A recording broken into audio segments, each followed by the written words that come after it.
It's week 3 and we are recovering a sense of power.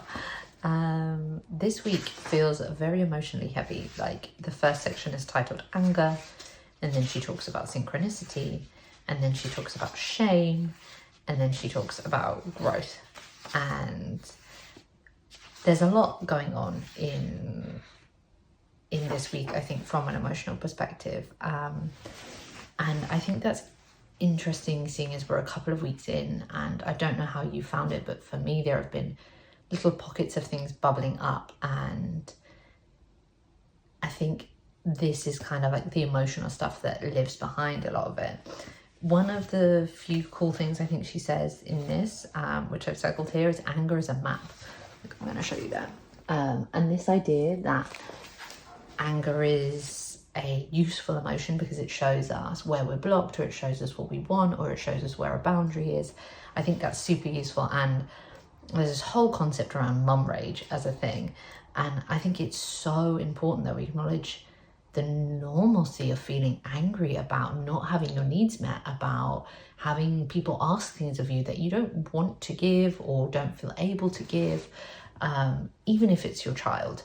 Like, I think that's very hard, and we are sold this story that we're supposed to be perfect and give everything, and that there's nothing too much that a child can ask for us because we're their parent, right? But I think it's important to acknowledge that is a challenging emotional situation to be in. And I think it's really interesting exploring this sense of anger. I know for me, anger comes up a lot around protecting my personal space and my personal time. So yeah, that's been an interesting read. If you have the Artist's Way, I'd be really interested to see what you thought from reading this week. Another nice thing that comes out, I think, is this idea of synchronicity, in that we act and then kind of life rises to meet you when you take an action. That's a really nice quote. Whatever you think you can do or believe you can do, begin it. Action has magic, grace, and power in it. And I think that's such an important reminder that actually little steps, us trying to find these little steps, even when we can't do everything, that's what's valuable, right? It's not reading the entire Artist's Way. It's not doing morning pages every day. It's not like always managing to write the 3 pages or always managing to go on the artist day. It is taking small, tiny action on a regular basis that helps give us momentum and starts to build space and starts to help us see things differently, and starts to help us heal, right? Because, I mean, for me, that's a lot of what this is about finding space for myself again, is about recovering my creativity, is about healing all of the stuff that I need to heal as a result of the change of identity I've had, the physical change that I've had, the change to my lifestyle and priorities and all of those things. The other area she covers in this chapter is around shame and criticism. And I think what's interesting here is that she kind of calls out that criticism can be useful, but often not at the beginning. And we need to think about where that criticism is coming from. Like, are there actually useful, constructive points in that? Or is somebody putting down our work in general that makes us feel this shame for having even tried? And she shares a kind of dealing with criticism list, which I think is really useful. So I'm going to share it now, quickly read it out. And I think, actually, for me, one of the biggest things is that it's not about external criticism, not really showing my work or creativity to many other people right now, but that internal critic, that inner critic that is like, this is not good enough, or that's bad, why have you wasted your time doing that? All of those voices. I think this is interesting to kind of think about in that perspective. So what she says is, your rules for the road when dealing with criticism in any form are: 1, receive the criticism all the way through and get it over with. 2, jot down notes to yourself on what concepts or phrase bother you. 3, jot down notes on what concepts or phrases seem useful to you. Do something very nurturing for yourself. Read an old good review or recall a compliment. 5, remember that even if you've made truly rotten piece of art, it may be necessary stepping stone to your next piece of work. Art matures spasmodically and requires ugly duckling stages of growth. I think that is super powerful to remember, right? Like, maybe we're in a bit of an ugly duckling growth stage with what we're creating because it's been a while, right? We need to start resharpening that pencil, so to speak, right? Resharpening our skills. 6, look at the criticism again. Does it remind you of any criticism from your past, particularly shaming childhood criticism? Acknowledge to yourself that current criticism is triggering grief over a long-standing wound.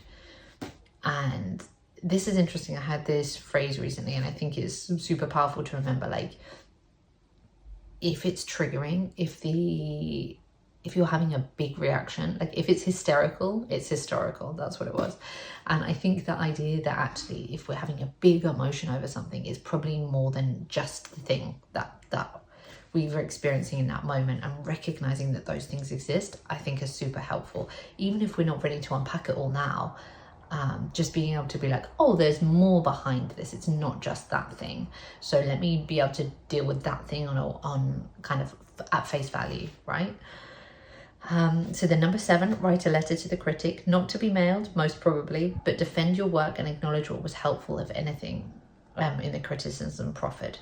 Number 8, get back on the horse. Make an immediate commitment to do something creative. Number 9, do it. Creativity is the only cure for criticism. And it got me thinking about, actually in this season, if we need to embrace the making of bad art. And I'm going to do a little video on this because it's one of the kind of aha things that have come out as I've been going through the first couple of weeks, and I thought I would share it separately. But I do think there's space for us to start embracing the bad creativity as a journey to where we want to go to create something good, and as a way of processing and healing and restoring, and actually just deliberately trying to make something that's not great. But I'll go into that more in another video.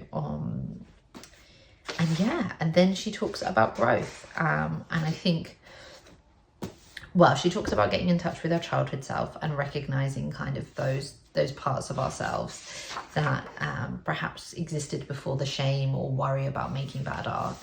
And then she talks about growth, which I love. She says growth occurs in spurts. And then she talks about like us being in this curve of being sluggish and having energy, and being sluggish and having energy. And one of the things that she calls out most in this is about practice being kind to yourself in small, concrete ways. Look at your refrigerator. Are you feeding yourself nicely? Do you have socks, an extra set of sheets? What about a new houseplant, a thermos for a long drive to work? Basically talks about looking after yourself and being open and aware that there is something in kind of mothering and nurturing yourself. And I think that's such an important part. Like, how do we use this journey to remind ourselves to mother ourselves in small ways?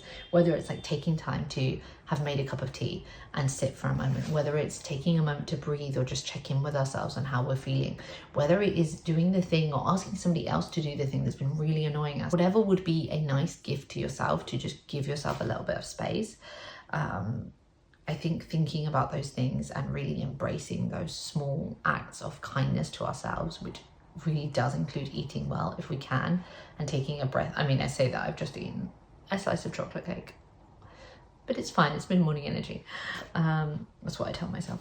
Anyway, treat yourself, Lucy, treat yourself. You can see there's a whole load that I need to figure out in there. I'm not sure I'll include that in the video, but it's there. Anyway, tasks for the week. So the tasks that I think I'm going to do this week are, 1, taking a look at habits and looking at how many of them interfere with what I actually want, with the goals I actually want, and if there's any that I could maybe start to try and tweak to be more nurturing for myself and more nurturing for my creativity. List 5 people you admire, and now list 5 people you secretly admire, and see what they have in common. And I think just recognizing those role models and those people that we have that we can call up to and look up to as we're kind of going on this journey.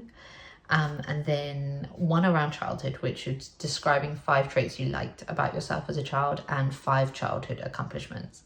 And I think just pulling those things together to kind of get a sense of, where am I inspired now? What was childhood Lucy into, and where are the habits that are currently helping me, and what do they look like, and exploring that. Those are going to be the tasks I'm going to do this week. I hope you have a good week creating, and I look forward to catching up soon.